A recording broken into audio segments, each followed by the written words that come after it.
Muy buenas tardes, mi nombre es Ricky Castillo, Ingeniería Electrónica.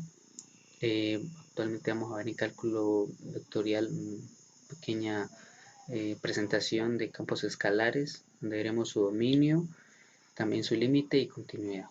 Bien. Bueno, cálculo campos escalares. Campos escalares son funciones que dependen de dos o más variables cuyos valores son números reales, a diferencia de los campos vectoriales cuyos valores son vectores.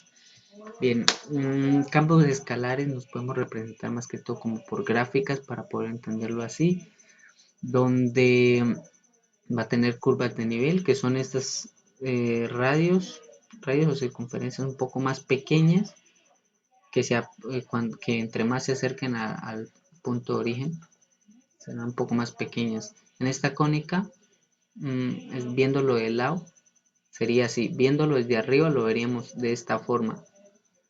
En esta parte de acá tenemos como montañitas,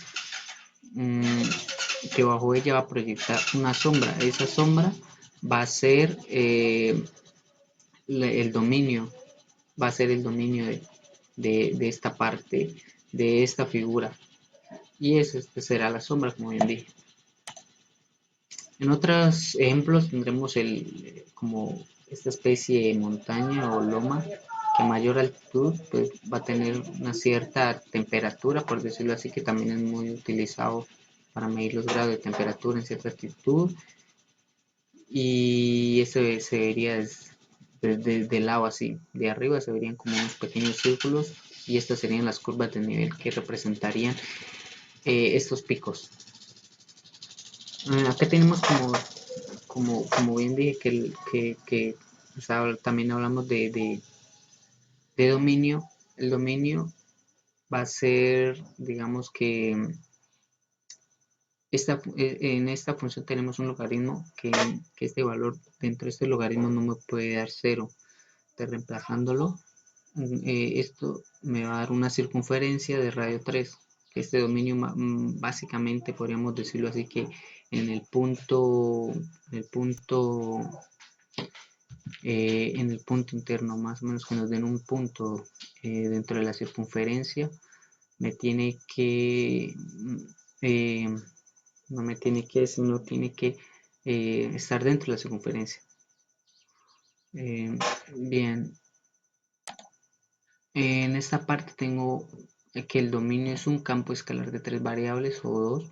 Es una función que asigna a cada punto x, y, z de su dominio de definición u en el espacio tridimensional R3, un número real de f, y, z, de x, y, z, lo que se suele indicar como x, y, z que pertenezcan al conjunto de la función x, y, z que estén en los reales. En este ejemplo coloqué una raíz cuadrada en un plano 2D, donde el dominio de la función será esta, pero tal que no me indefina la función, que sea mayor o igual a 0. Eso es una circunferencia de radio 4, siendo los despejes para esto. Y como bien dije, que estén dentro del dominio o que estén dentro del conjunto. En esta parte escogí 3 ejercicios donde elegí el punto de 5, 5, y que me da por fuera del círculo. Otro de 3, 3, 3 que también me da por fuera. Otro que escogí del 2, 2 reemplazándolo, y esa sí me daba internamente, esa estaba dentro de la circunferencia. También en el espacio 3D con esta misma figura. También pudimos ver y hacer lo que ya son las curvas las curvas que eran características de ella también, de las curvas de nivel, reemplazando z por k, que k puede ser una constante cualquiera, íbamos aproximándolo a un valor que esté dentro del rango de 0 a 4. escogiendo ese rango, encontré que, por ejemplo, en el 2, encontré que me daba 3,46, que era más o menos aproximado un radio mucho menor a lo que vendría siendo el radio 4. Entonces, a medida que me acercaba a 4, el radio se iba siendo más pequeño y al final, si llegaba a 4, me daba solamente un punto. Y debajo de esa esfera o de esa mitad de esa esfera, de esa circunferencia, podía encontrar la sombra. Esa sombra, lo que bien dije, es el dominio de esta función que me representaba aquí, de esas dos variables. Para el límite encontré, digamos, me acuerdo de unas clases que nos dio sobre cuando nos acercamos, digamos, en este plano, cuando solamente dependía simplemente de una variable, que si lo aproximamos por un lado, por el lado izquierdo y por el lado derecho, nos coincidía en ese valor, podríamos decir que el límite existía. Pero ya en esta parte que esta función va a depender de más variables, ya no solamente podremos escoger esas trayectorias, sino que tendríamos que escoger más que me acerquen a ese punto. En este caso, que si sea este punto de aquí, tenemos que aproximarnos de arriba a abajo, de derecha a izquierda, o puede ser incluso una trayectoria que sea exponencial, que podamos, y además que esos valores que haya escogido de arriba a abajo, de abajo a arriba, o exponencial, o parábolas, sean, digamos, que me coincidan ese valor, podría decir que el límite existe. De lo contrario, si alguno no me coincide, tendría que decir, tendría que decir que la función en el límite de esa dicha función, de cuando x, y se aproximan a ese punto, diría que no existe, siempre y cuando pues me dé un número o valor diferente a los demás. Tengo aquí unos ejemplos sencillos, un cálculo de límites sencillos que simplemente vemos que aquí en esta función no hay nada que me determine esto.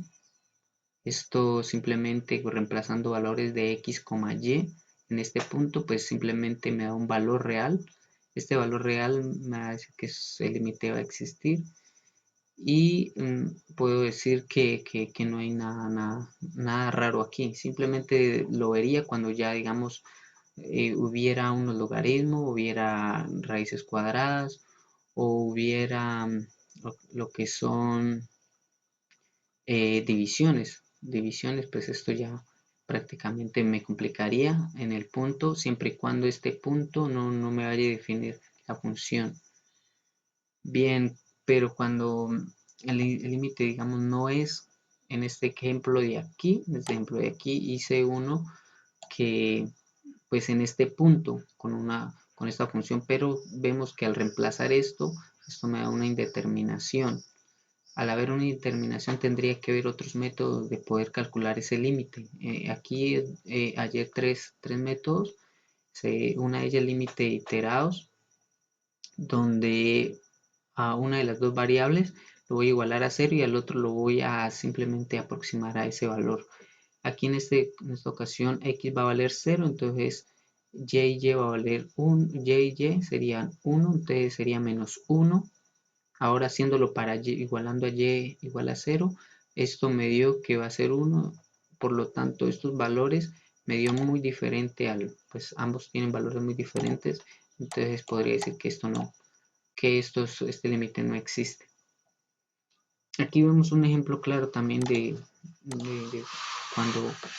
cuando digamos en un conjunto podríamos tener un punto x sub 0 y sub 0 y si ahí nos aproximamos tanto a ese punto, pero tendremos que escoger varias trayectorias. En este caso la segunda es cambio de trayectoria. ¿Qué cambio de trayectoria? Simplemente nos dice es que vamos a utilizar cúbicas, cuadradas, vamos a también tener lo que ya es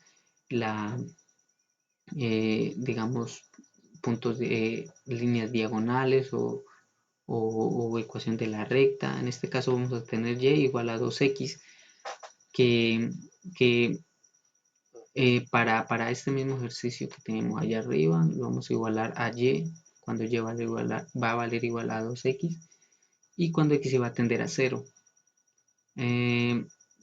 Reemplazando y haciendo las operaciones, esto me da menos 3, y ahora haciendo lo contrario, x igualándolo a 0 y llevándolo a 2x, me da que esto va a valer menos 1 y vemos que claramente esto es diferente, así que esto tampoco existe. Para eso tendremos otro caso particular, cuando se va a llamar cambio de coordenada, cambio cartesianas o polares.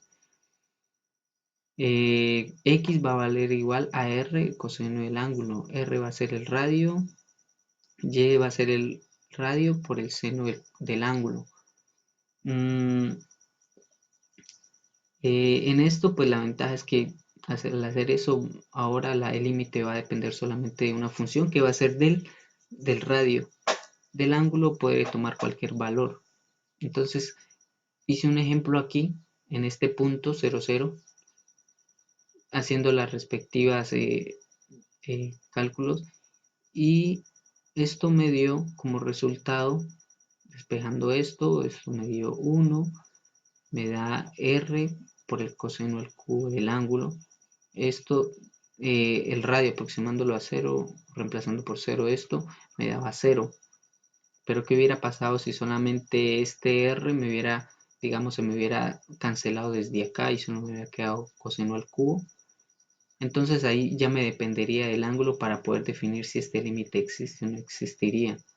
Si este límite existe, podría decir que el ángulo digamos, si yo cambio un valor para el ángulo 0, el coseno de 0 sería 1. Y si yo le colocaría para 90, el coseno de 90 valdría 0. Y esto sería muy diferente. Al ser tan diferente, entonces podría decir que el límite no existe. En esta parte de acá, en esta figura, debajo de la sombra que tenemos, debajo de la figura, perdón, que tenemos aquí la sombra, tenemos un punto x sub 0 y y sub 0 de esta función. Aquí tendremos que, si lo vemos desde este punto tridimensional, que cada punto le va a llegar a él, y esos puntos van a coincidir. Estos puntos se van, pues como bien dije, había dicho, pues esto es simplemente que va a ser el límite y va a tener un límite, y ese sí, digamos, sí tiene un límite. Pero si al calcular solamente una trayectoria nomás, digamos unas cuadradas o unas cúbicas, por ejemplo, digamos que esto no me va a decir si solamente calculándole una trayectoria y me coinciden solamente con esas dos, no puedo solamente definir qué es lineal, qué límite existe o no existe. Tendría que utilizar más métodos, o mejor dicho, utilizar más trayectorias para poder definirlas o aproximarme y después decir qué límite existe. Con que cambie solo una ya me diría que no existe. En las continuidades, vamos a ver vamos a saltarnos este paso, que acá también creo que lo tengo. Y continuidades. Digamos que la función y, x es continua en x sub 0 y y sub 0 si el límite existe entre esto. El límite existe, tal pues como hemos visto en el anterior, pero tiene que tener otras características. La función x de y, x, y, digamos, de ese punto de x, y también tiene que existir. Por ejemplo, en esta parte lo podemos ver un poco mejor. El límite de x, y, que es igual a ese punto. Ya lo habíamos visto en el ejemplo anterior, que digamos aquí que estén dentro de este mismo círculo y que se aproximen tanto, pero que tengan ese mismo valor. Digamos que este valor sea el mismo sea el mismo, este valor sea el mismo para cada tendencia, digamos, a trayectorias que elija yo desde acá. Aquí podemos ver una continuidad. Si yo cojo en un punto, él tendría que dar esta continuidad sin saltos y sin picos, como tal, como vemos, digamos, en esta figura 3D. Hice un pequeño ejemplo de esto en este punto. En ese punto pues no hay tanta diferencia, pues en este ejemplo vemos que al reemplazarlo pues no me da nada no me define nada, es un cálculo normal, sencillo, y es continuo en el punto 1, 2. Aquí podemos decir que es continuo. Este punto que está aquí no me da nada de problemas al hallarlo. Pero si hacemos este mismo ejercicio con un punto en el punto 0, 0, ya vemos que visualmente se puede, esto me define esta función. Entonces miramos las otras fórmulas por polares, haciéndole los cálculos necesarios para esto.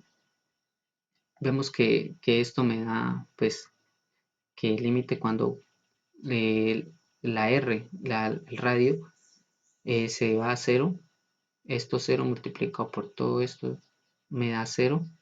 Entonces podría decir que él no es continuo, pero sí va a tener un límite, y el límite va a estar el límite va a ser 0.